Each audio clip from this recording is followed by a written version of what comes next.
சில ஆலயங்களில் சுவாமிக்கு மூலஸ்தானத்திற்கு முன்புறமாக மண்டபத்தில் உச்சவிதான நட்சத்திர தியானம் என்ற அமைப்பில் 12 ராசிகள் அமைந்த நிலை என்பது அந்த மேற்பகுதியில் இருக்கும்.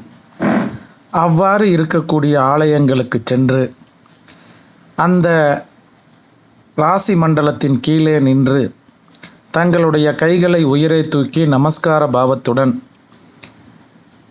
நட்சத்திரங்களின் பெயர்களை சொல்லி உங்களுடைய கோரிக்கைகளை வேண்டி சுழல் வலம் வந்தால் உங்களுக்கு மிகச்சிறப்பான தோஷ நிவர்த்தி கிடைக்கும். அங்கவ மகரிஷி ஆதி சிவனிடம் வேண்டி பெற்ற அற்புதமான தவத்தின் பலன்கள் உங்களுக்கு கிடைக்கக்கூடிய அமைப்பு என்பது உண்டு. பயன்படுத்தி கொள்ள.